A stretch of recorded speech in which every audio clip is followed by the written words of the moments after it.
right, everybody.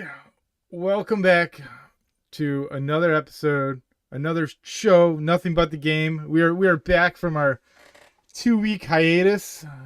Yes. We were game planning a little bit, right? Game planning, relaxing, Wrapping our heads stuff around done. life. I have Yeah. I have taken on the journey. So I'm a T-ball coach. This is the Iron Birds. We are the Iron Birds. Woo! And T-ball started a couple weeks ago, and I tell you what, man, it is fun and exhausting and exciting and just all emotions wrapped up in an hour and a half. Like, I mean, it is. I can only imagine. And what age range is that? From 3 to 5. Woo! Yeah. I did that range, but soccer side. But that same, yeah, it's a blast, rewarding, so much fun. But it is an hour and a half is like a part-time job right there. Oh man, I like my hair is, and I take pride in my hair. My hair is definitely going to turn gray here by the end of the season. I know I can feel it. You know, you got a lot of dirt playing, flower pickings, and then you got like some of these other kids that are like, they're so amped up, you know. Like, it's fun. It's a really good time. I love it. My kid enjoys it. So hopefully we're moving on to machine pitch softball next week or next month, next year. Jesus, see, I'm all messed up, man. They blur together at some point. It just becomes there's not even a timeline. Right? It's just a smushed together, whatever. And then you do machine pitch. Yeah, I thought that was coach pitch. Did they remove the coach and now it's just machine? Up here, I mean, I've heard like reports of like other leagues do it different, but I didn't. Me personally, I didn't play T-ball baseball growing up at all. I didn't start playing until I got into some like beer league softball leagues, really, as an adult. So, but I mean, I've always loved the game, like watching the game, but like I never really played. So this is all really a new experience for me as well. But been in a batting cage one time. That's it. That's the only baseball, softball, whatever experience.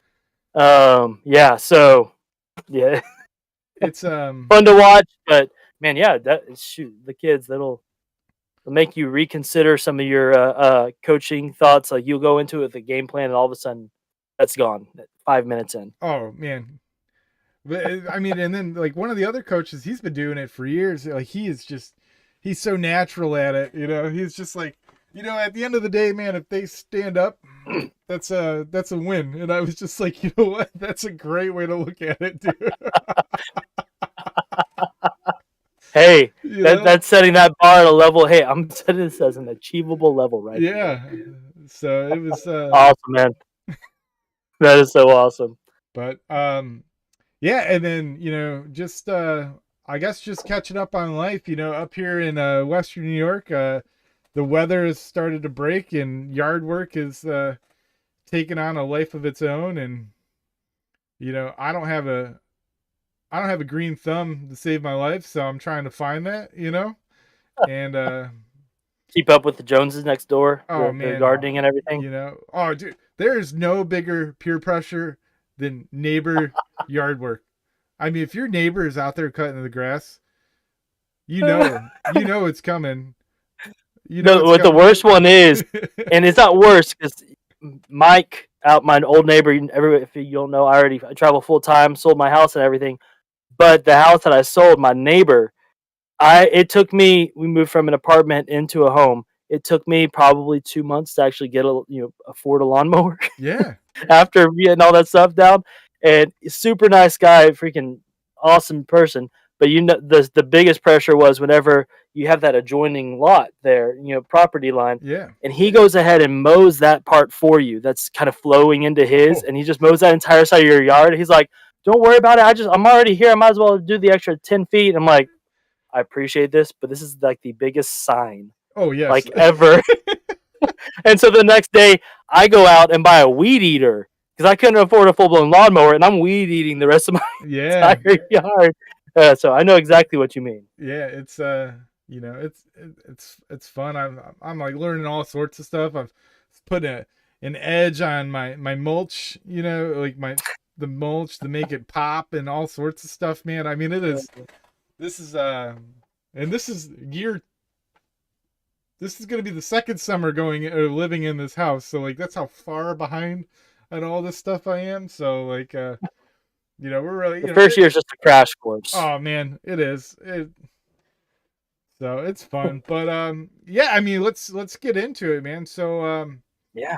I before we really kind of start talking about like what's happening around the league, I thought it would be a really good idea if we start uh talking about what it is we're trying to do for our viewers and the knowledge that we're kind of gearing up to the campaign that we're kind of gearing up for. So if you want to take the reins on Yeah. that, man. Man, I happily love to do so. So, if you don't know, I'm on the side of more the Dynasty fantasy football side of things. I want to. We're always been about building this amazing community, a group of people where you can just come in, enjoy conversations, share ideas, engagement, and everything like that. And what I want to contribute and what we're kind of wanting to go towards is providing some info and you know film scouting ideas and different things into that fantasy football world. Um, I'm heavily into the Devi Dynasty side of it, and that's where I'll be going. Like right now, I'm looking at I've got my scout sheet going on, my scouting reports, looking at college players right now, grading out currently at this moment, looking at running backs. Been grading out running backs for a few weeks now. It's a continuous process, but we want to we want to be a source where you can come in, not only just like gain ideas and like listen in, but share ideas. You can put in comments, put in like, hey, what do you think about this guy? Putting it where we can actually create a wonderful area of just communication and sharing ideas. Because that's the only real way you kind of not just grow, but kind of like learn and get some thoughts there. And just really, really eager about expanding it that direction. Yeah, yeah, and then so opposite of you, I'm super eager to learn the Devi side of it because so being from up here in Western New York, shout out to the University of Buffalo football. Like that's Woo. in the MAC, but like that's all we really we get. So it's kind of it's tough to follow colleges when you don't really have a supporting like a team to support off the get go. Do you get what I'm saying? Oh yeah. So I'm really eager to start diving into this because maybe I won't find myself so much following a team as much as I would be following a player. Like I love like players that come up and just they shine and or Mhm. they present something that like man that dude's just exciting to watch. So and I would love to follow their career. So I can't wait for your scouting reports to start coming out. But as for me with fantasy football, so Mhm. PPR standard PPR leagues, like that's where I'm at. I love breaking down the analytics side of it. So really, really silly here. This I'm gonna make this relatable though. So hear me out, right? Follow with me. A few years ago, there was a movie that came out called Moneyball, right? Jonah Hill, Brad Pitt, Oakland A's, and the whole concept of you know earning run like on base percentage and earning runs and runs earn the wins type thing, right? So you just want to get runs, it didn't matter.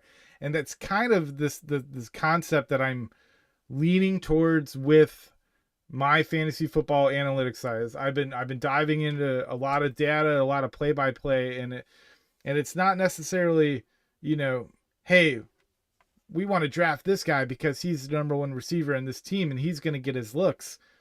That's great, but like more or less finding players like you know Jamison Crowder or Cole Beasley, right? Like these guys that present, or Cooper Kupp, right? So Cooper Kupp skyrocketed this year to a star, but Oh I yeah. tell you what, I've had him on my roster for the last 3 years in fantasy football because he Mhm. presents that type of he gets open, he is consistent, and he's not making big plays, but in something like PPR, like this guy's getting 6 catches a game. Well, that's 6 points on top of his yards. Like you're averaging, 12, 13 points a game.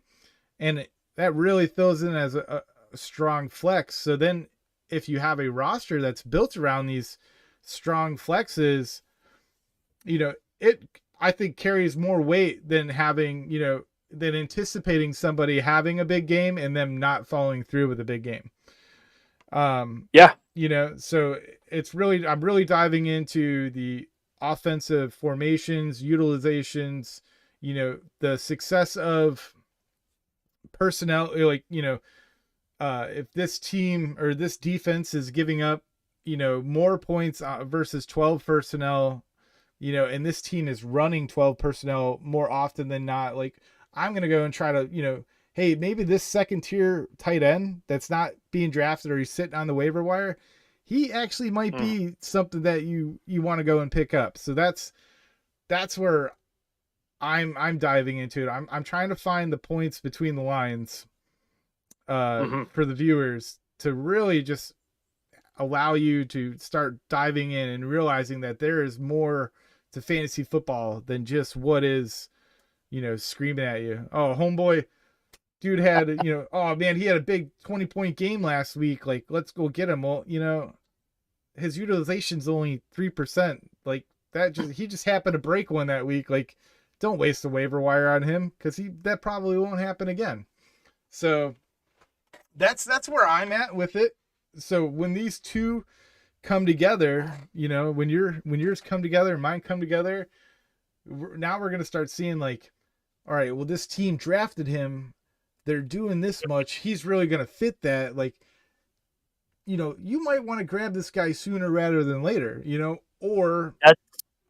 And that is the exact thing that, as we've been kind of, it's a joint process, but obviously, man, you are on the analytical side and just understanding numbers way better than I, and I'm on the film and just like paying attention. Analytics goes into that as well, but it's not so as in depth when you're talking about different offensive schemes and things like that. But where these two things can really just meet and potentially, provide amazingly wealth of knowledge is that draft time frame, or why these people drafted this player, or if they got drafted and you saw them underutilized. Well, certain teams are just not good at drafting. We know that. We see absolutely. They're not just certain teams. All teams are not consistent. It's a crapshoot sometimes.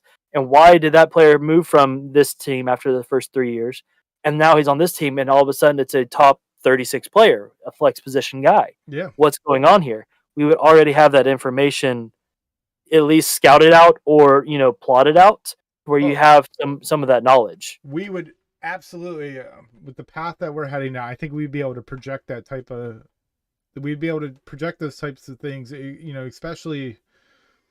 And then when free agency starts hitting, I mean, dude, the rabbit hole. We were about to head down the rabbit hole here. So, but yeah, I'm for those of you. And it's also almost like a keep it in check, but like I know on my side, you get, especially if you're watching like a guy, since like right now I'm looking at guys in 2025 class.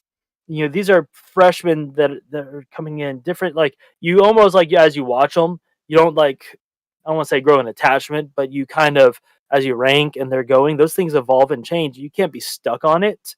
But the mind has its own powers. You subconsciously maybe prefer certain things. But then having these analytics on the pro side, and that's when I'm grading mine. I'm grading it on the fantasy football pro level. Like, what are their abilities there? Not if you're looking at what they have there in college. Right. If that's the case, Vince Young was like outstanding. Did not translate. You can see there's these different things that just don't pan out. But that's whenever, I've got this mindset, it's like, oh, this is awesome. Yeah, I've still got this guy post draft here. You're like, yeah, but did you realize that the team that he went to have only utilized blah, blah, blah, blah. I don't want to butcher any form of phrasing.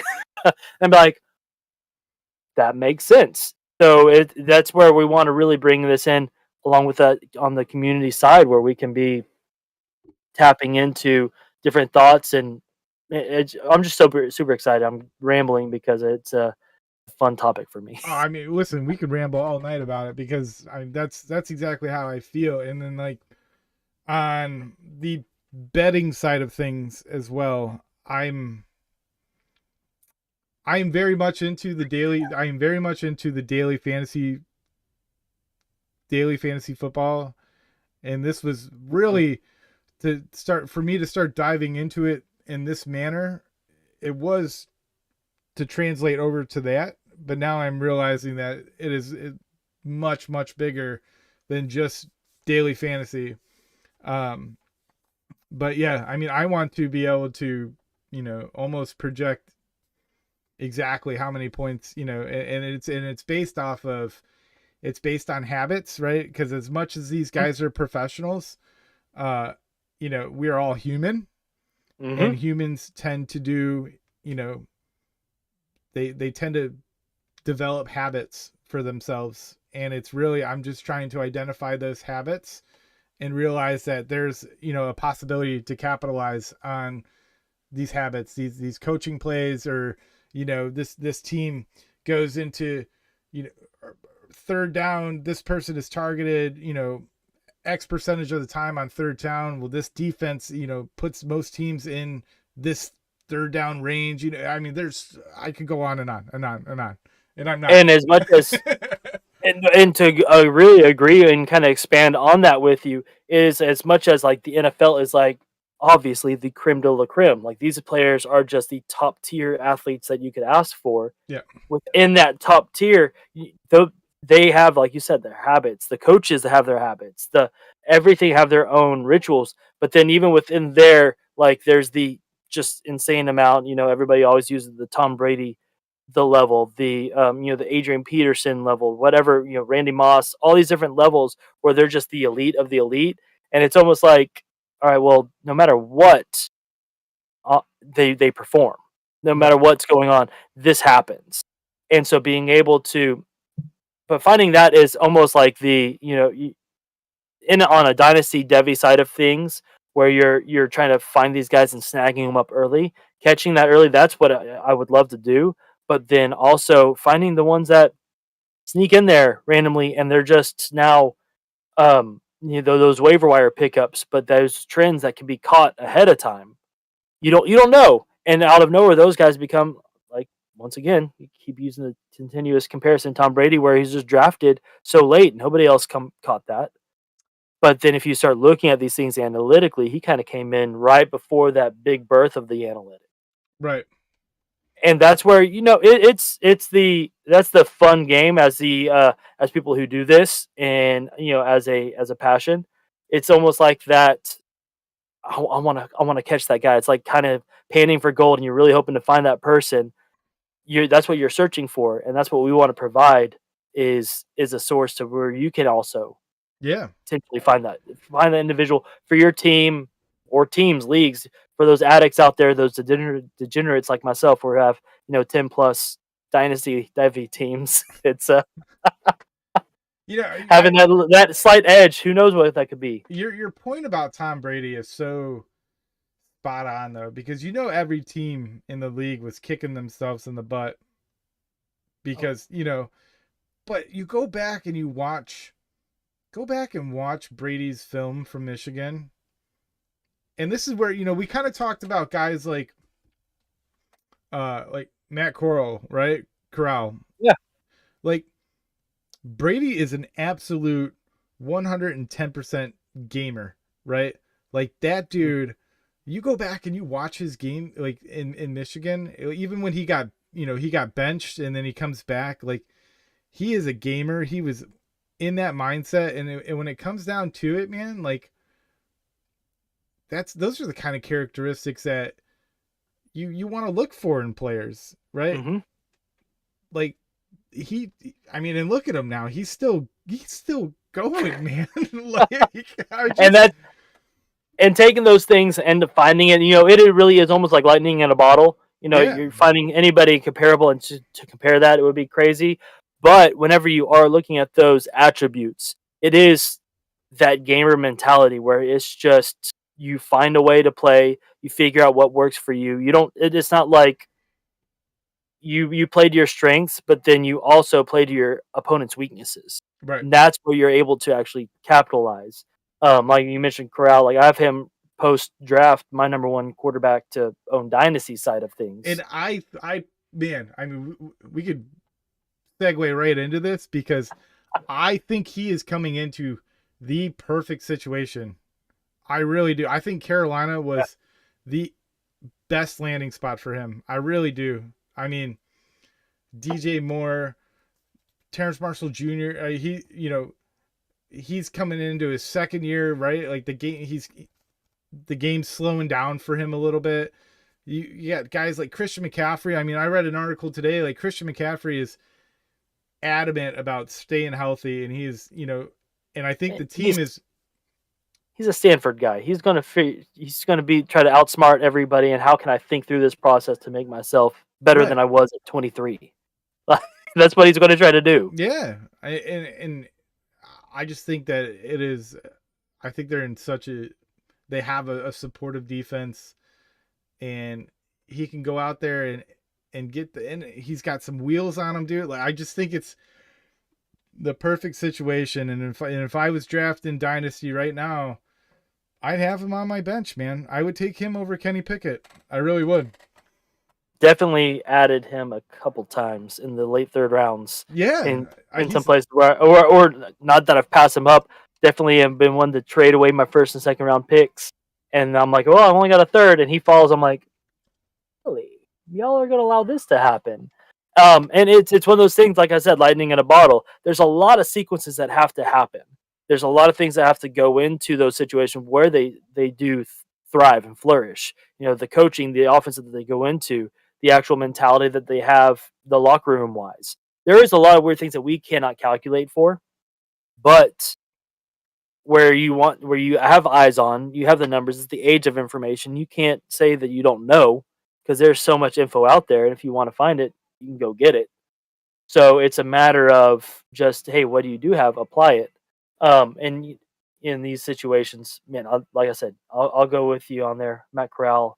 I'm super stoked to see what he can do. I'm really excited about some of this class because of how, I don't want to say diminished, but how like pushed down it was. Like, oh well, 2023 is going to be so great. That's where you really have this high class, and you have some really high end top talent. Like you really do. But in reality of like what is the depth inside of things, yeah, the way this draft landed, there's these landing spots that like took these players that we were not really possibly expecting a whole lot of. Like I'll just put one out there for myself, Zamir White, who I'm not, look at we posted my rankings, pre-draft rankings of them. Afterwards, I'll scroll over here just so I have an idea. Anything crazy. I have him in my top 10 now at number 8. But at Las Vegas, you're on a team now who has not redeemed the 5th-year option on Jacobs. You don't know what that complete future is. And his game fits exactly what they have going on now / moving forward to with adding Adams. Almost adding this complete dynamic. He's a dynamic. He's great out of the backfield catching. And then you got to factor in Josh McDaniel too, and the stuff that he did with James White in New England, right? Mm-hmm. Like this is all, yeah, absolutely. It's a great just solely based off of last names. He will be right. A guy that another running back here, another guy that I'm excited for. Isaiah Spiller going to the Chargers. I think that's a great landing spot for him, dude. I really do. And Austin Eckler is dynamic, and he has proven it time and time again. But he's also injury prone, and they were. Go ahead. Getting up there in age too. And he's getting up there in age. I mean, right? I hate to say that as running backs. I mean, really, he's not getting up there in age, but for RB age in the NFL, he is. Right.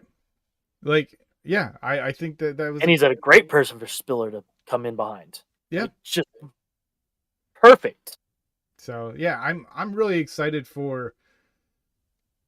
I'm really excited. Just here we are chatting about the AFC West because you know what? Like...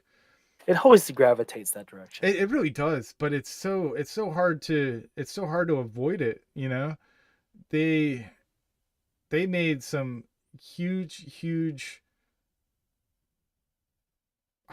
I don't want to say changes, but they they stepped it up. They realized that The entire off season almost was they were the sun, and the yeah, entire off season was just going around them like that. They're the moves that were made, and where we were thinking multiple times, where it's like, oh well, what's Vegas going to do? They've kind of left in the dust, and then they make possibly one of the biggest ones that they could have done.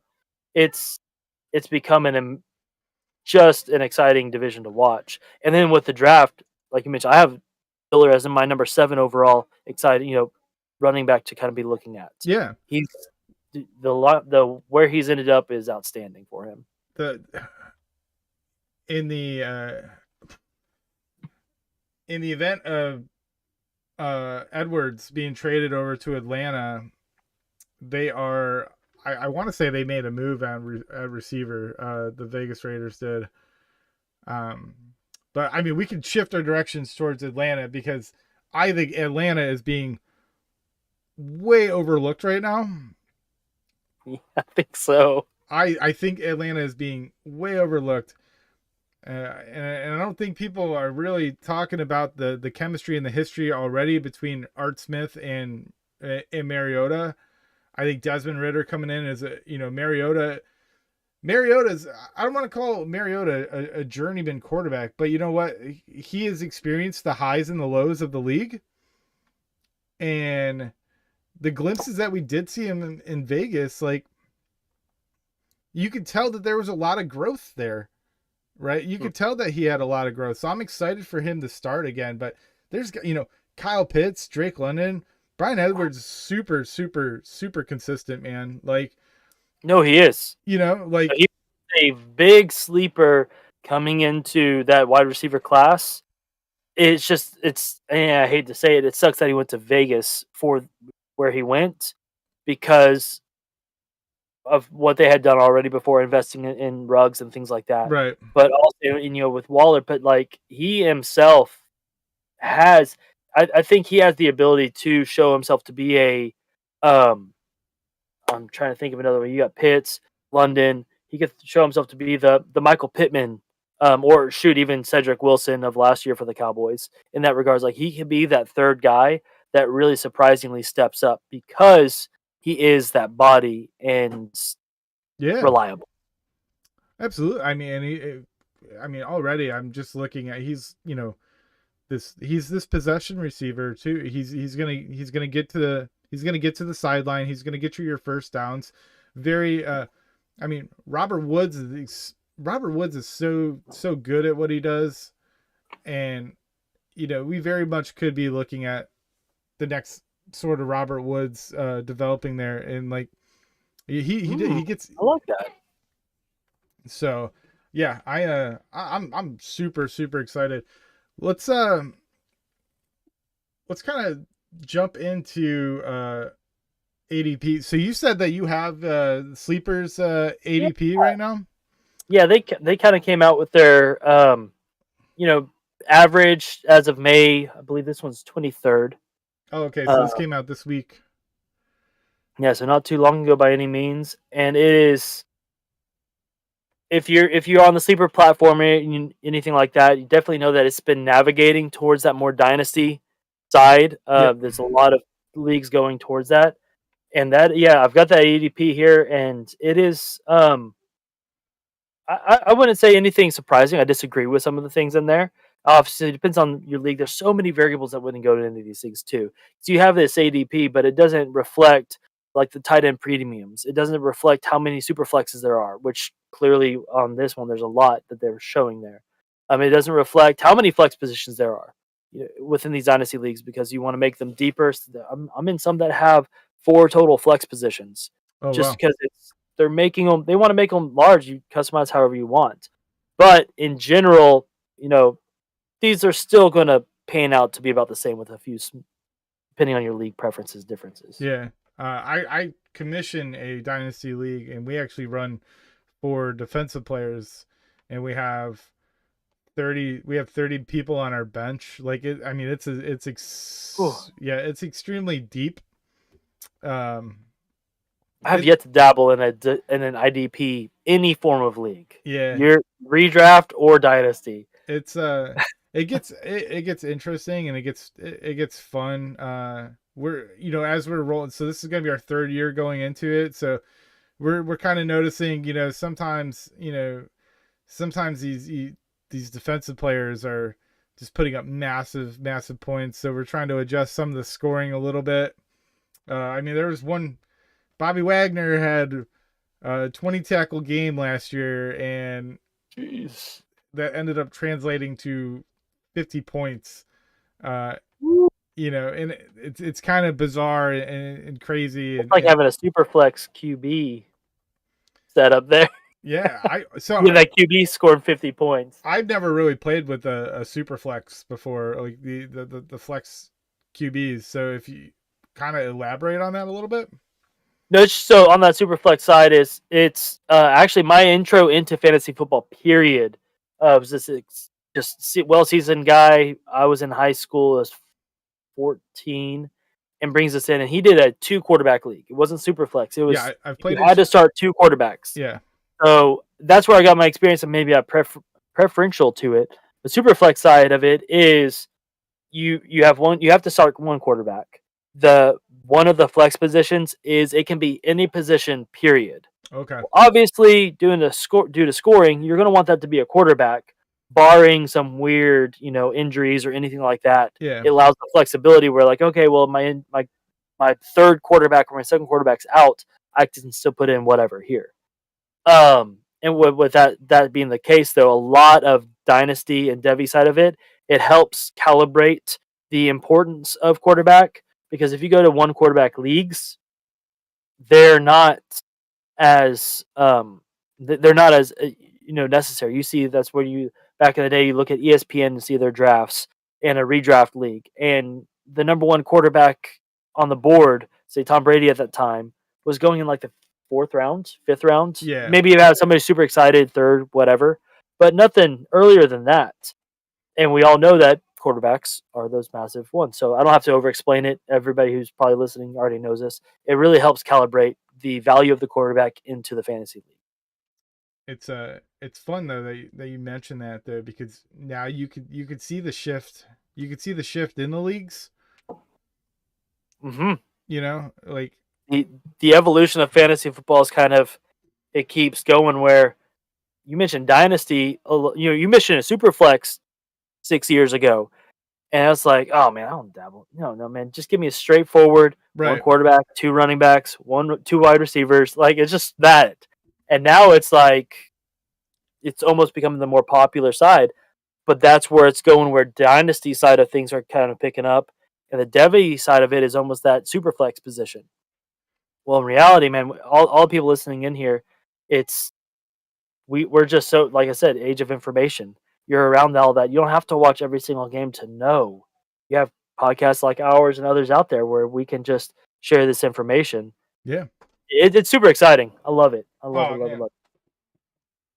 I mean, so I'm looking here. This is fantasy football calculator. So you said that you didn't agree with a few spots.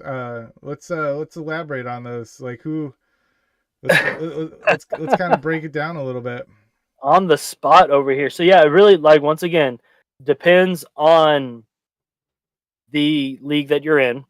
But I'm just, in all generalities, I was looking at on here. I've got Najee Harris on here. Love Najee Harris. Not knocking anything against him by any means, but we've got him coming in here at the 10th position overall at RB. This is RB2. Nothing wrong with that. Youth, you're in dynasty leagues, Devi leagues. There are nonstop. Youth is almost overcompensated. Sometimes people take that age gap a little too seriously. But you go down just 1 RB spot, to me, is the clear RB2 in this, and it's a Javonte Williams. You've got Javonte Williams, running back out of Denver. He's my favorite. I'm actually I want to put him on Jonathan Taylor's side because Jonathan Taylor's a beast, but he is a lot closer in this tier in comparison to, like, I would put him above Kyler Murray as of now. Absolutely. So, like, in regards to this, Kyler Murray's coming in at number 8 overall. So that's just a quick example of it, but it is a lot of the overcompensation with quarterbacks and youth sometimes. But man, I'm a massive Javonte Williams fan. I just fell in love with him at North Carolina, and maybe that one Miami run where he just plowed over I don't even know how many guys and then kept going. Yeah. But it's his innate ability with the addition of Wilson and what Denver's done. To me, he has to be. I wouldn't doubt you if you put him as your number one pick. It'd be questionable, but not number one pick, but number one RB. Yeah. So that's what exactly I was gonna say. His stock might be actually falling because of the Russell Wilson play. Because there's, I mean, like guys like the stock like Tim Patrick and Jerry Jeudy, and like their stock is all risen because of Russell Wilson, which Right. in theory, so you're thinking offensive production wise, like run plays and run game is going to go down, but he is great outside, or pass catching, and they still retain Melvin Gordon, so it's kind of And this is purely on that dynasty side of it, yeah. where whenever Melvin Gordon's there, I freaking love Melvin Gordon. Loved him. I'm an adoptive Chargers fan, and love what he does in the game. And honestly, what it is pretty similar to what they have. Javonte Williams. I was writing a few articles for a sports website last year, and I remember punching in on the top charted breakaway runs, and Melvin Gordon was in there. And the very next week, Javonte Williams topped him on that top reach speed in regards to big runs and what they're able to do. And they're almost that exact same guy when it comes down to it. But Yeah. what I'm almost likening it to is I'm not comparing him to Marshawn Lynch, but he has the contact balance. Javonte Williams has amazing contact balance, and he has this amazing drive and low center of gravity, able to just drive himself in. He's a fierce runner that has that ability to break. He's not like going to win a foot race, but if he gets that edge on you, he's probably going to take it. He can get it there. Yeah. But that contact balance is what makes him there. So you will see him on an NFL Good Morning Football angry runs. Oh my god, dude! Possibly this year. Kyle Brandt, but he's that guy, Kyle and Brandt, Russell Wilson knows how to utilize that. Kyle Brandt, if you're listening, I have to tell you, I absolutely love Angry Run segment. I mean, the energy. I just love Good Morning Football. Period. I mean, me too, man. But the energy that Kyle Brandt brings to that show is just unmatched across all NFL coverage, man. Best thing. Like, it is so entertaining, and it just. They need to get him a spot in. Like, he just needs to be a color announcer. Yeah. I don't even care. You have the Manning cast, awesome, fun as all get out. Let's get a Kyle Brandt, even if it's just a cameo as fill in for Tony Romo one day. Right. I don't care. I would love to see that. So I got here on it's looking like the sleeper average. So it's looking like Travis Kelce. I mean, again, so back to your point of not really knowing how deep these leagues are. You're assuming that. Let's just assume that these are 10 team leagues. I mean, 10, 12, yeah. So you got Travis Kelce. So Travis Kelce's going in the second round as tight end 1. Oh, shoot. And I don't like that. I don't like that because I think it needs to go deeper. I think he needs to fall. Hold on, man. Ooh. Travis. Wait, so that's on the fantasy calculator though, right? No, this is I found Fantasy Pros now. This is Fantasy Pros. Fantasy Pros. Yeah. Man, so I'm so interested in this because like on the sleeper side of the ADP right now, yeah, he's the tight end 3. Really? Yeah, I know. We're throwing each other off here with these random. Yeah, I mean, I'm looking. But it is so interesting depending on like what it is and what those statistics are. Man, we need there needs to be a place that compiles all of these. This is standard PPR scoring. So you might be looking at Dynasty. You're looking at Dynasty. Yeah, so Sleeper definitely is more Dynasty. If we're doing like standard PPR, Yeah. redraft PPR, let's see here. Oh, actually, yeah. No, I'll put it right there with you. Yeah, it gives all these numbers. I'm just looking at a spreadsheet that's kind of averaging it. That shows him going 12 overall. Yeah. All right. So this is I'm seeing 15 overall. Average 15. He's the 13th ranked player. And even in a standard PPR or redraft, I think that I'm gonna wave. I'm waving the red flag here, dude. I don't think that this is who you want to be going after. I really don't. And you have to think 12? of Or 15, yeah. the bigger picture. And this is kind of what we were hitting on earlier. Tyreek Hill and Patrick Mahomes' ability to, improvise creates a lot of space and a lot of confusion on defense. And now with Juju and Sky Moore, who I think that's a great landing spot for Sky Moore. Amazing. But you have to think about how teams are going to play him. And everybody is going to send their corners one-on-one against these guys. Because none of them, oh yeah. Sky Moore hasn't proven himself at all in the league yet. And Juju Smith-Schuster really hasn't proven himself to be a top tier number one guy. You know what I mean? He wasn't the number 2 guy on the team he just came from. Right. So now you got to think about how. So last year there was tons of this. These cover 2s, the safety sitting over top because, as we mentioned earlier, the game is evolving. Right. The game is evolving, and they are now trusting their corners and their outside guys to play these guys outside and have outside leverage so that these safeties can sit over top and really take away the zones and center of the field. This is Travis Kelce's bread and butter. And I just think that his targets might not go down, but his receptions are absolutely going to go down this year because he's going to be targeted so much, and it's going to be a key point that going to be a key defensive scheme to play Kelce, because your outside guys are going to be playing these other dudes one-on-one. Like I'm not liking it. I'm not liking it. And, so that's it's also on that aspect of you, like you said, you may have the targets up there, the receptions will probably drop. What with him, those TDs will probably stay pretty average. He's consistent on that level.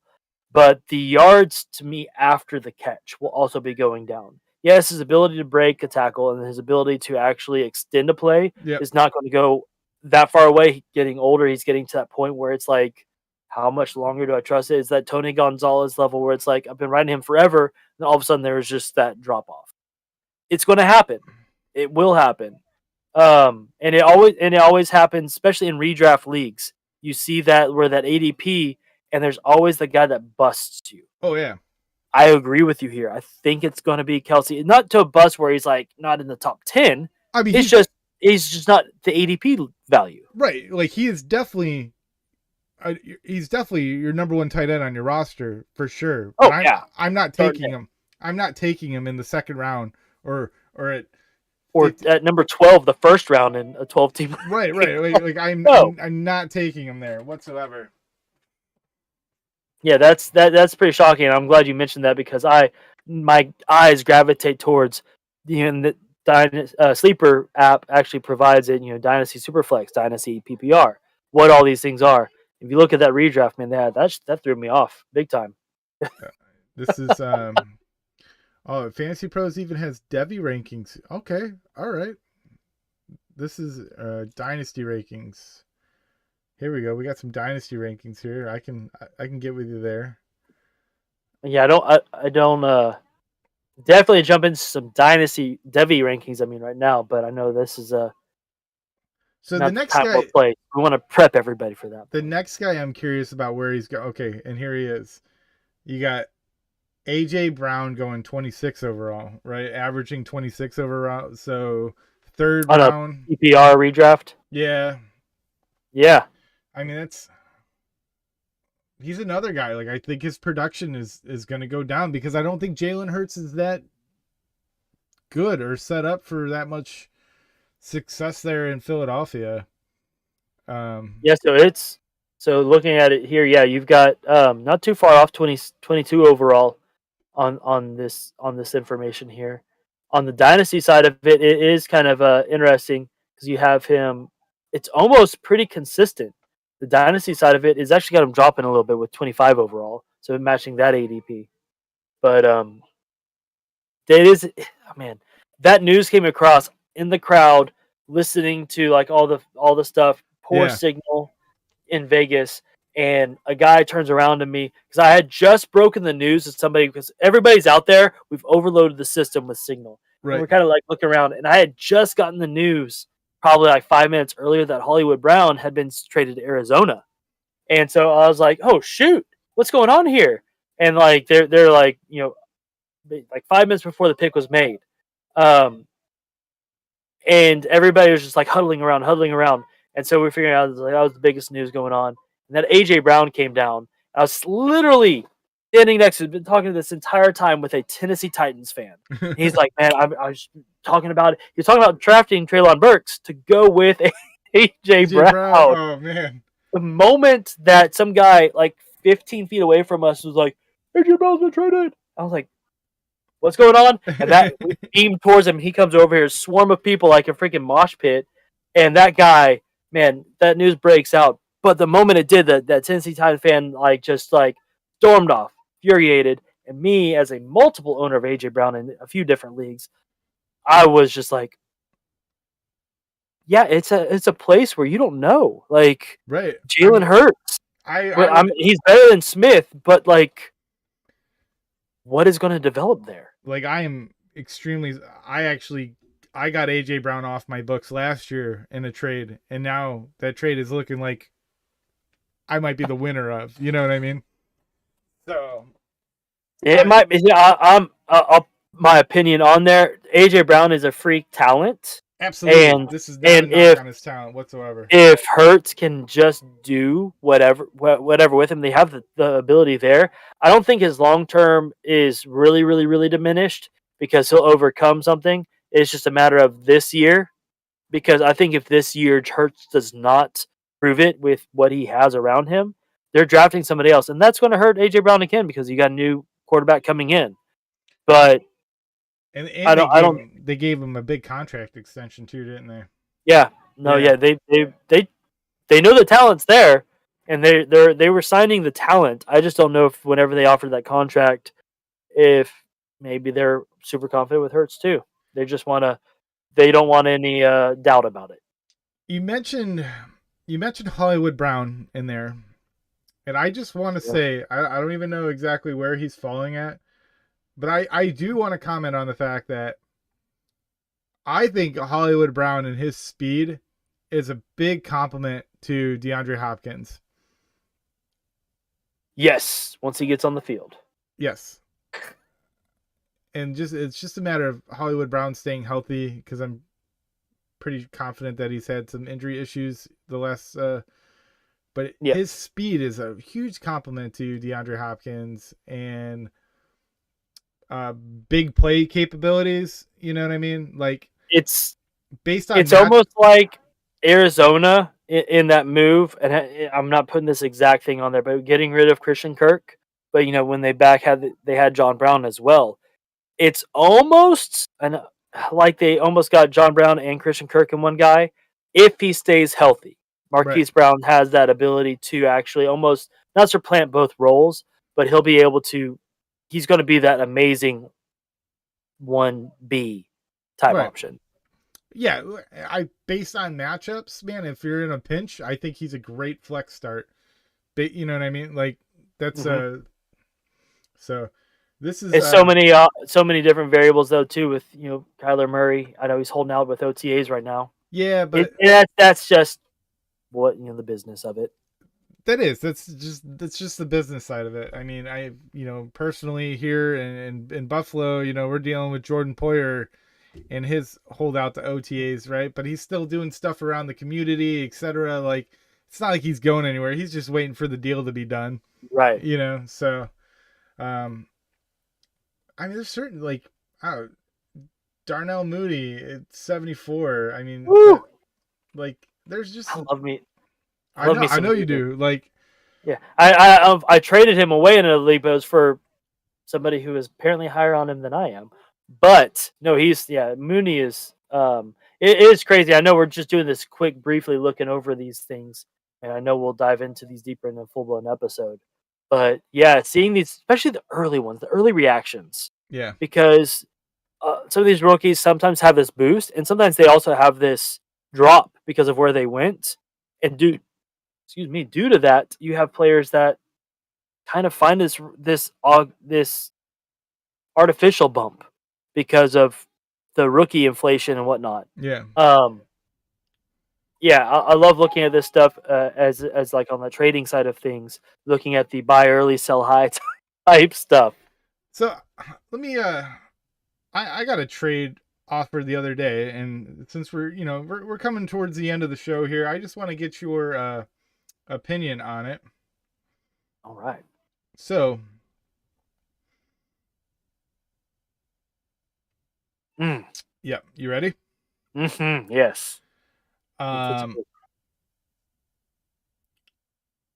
So I would be trading Devontae Parker, DJ Moore, Christian McCaffrey, and the 11th overall pick. You didn't tell me I need a notebook. Hold on a second. Hold on. Parker, McCaffrey, who? And DJ Moore. DJ Moore. Okay, wow. For Isaiah McKenzie, Tyreek Hill, Chris Carson, the 4th overall and the 14th overall. So those are two. This is a 10-person dynasty. So that's a first round and a second round. And I'm moving. I don't have a first round pick at all. In this, so that would give me a first, and I would still keep a second. And that's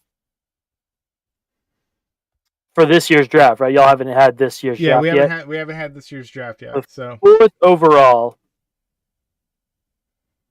I'm pulling up my own scouting stuff. So just out of whatever you're looking at, probably a Jameson Williams, Drake London, to potential even Kenneth Walker, just depending on what you're. Yeah. So I mean, in 4th overall, I mean, I'm probably trying to go wide receiver because I would be getting Chris Carson in return for the draft. But I'm really hurting at running back.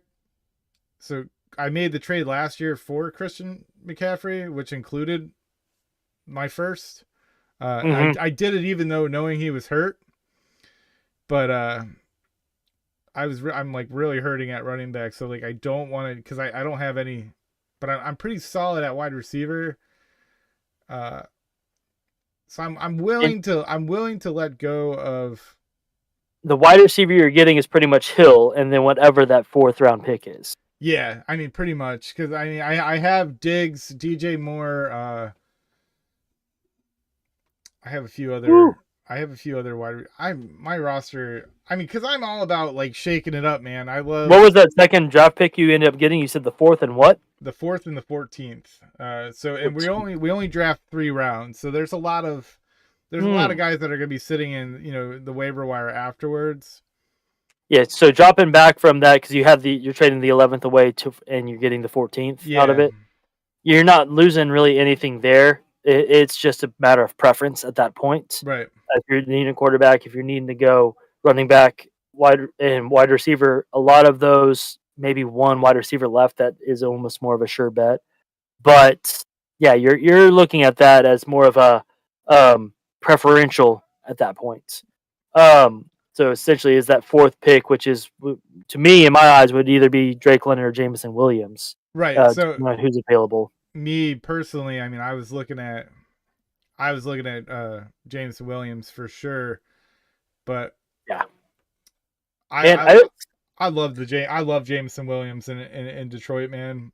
I So the just only thing that's killing it for me here is I'm not Carson friendly no, I'm with you, in right? my brain there. So getting Carson in return instead of McCaffrey, I think it's a big difference. It's a matter of I where that mean, structure is on the running back side of it. Because losing McCaffrey and replacing Carson, that's a big drop. And no matter what running back you had outside of Brees Hall, you're not going to really be gaining a whole lot of massive production year one. yeah. Let me look at my And this is impromptu here, so we are lively negotiating yes. this. All right, here, yeah. I mean, I'm really good at wide receiver. I have Justin Jefferson, Stephon Diggs, DJ Moore. Um, Woo. yeah, and then my running backs were Devin Singletary. Uh, I had Jarrett Patterson. I had started him towards the end of the season because I felt like they were going to give him some time just to see what they had.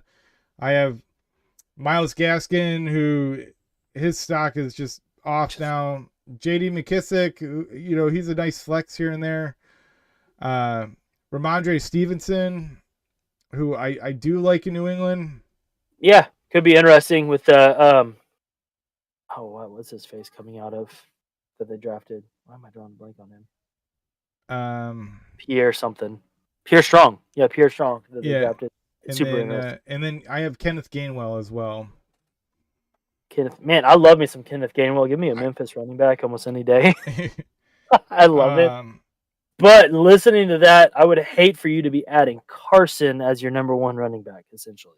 Right. Getting rid of McCaffrey. So then I find a way to maybe finagle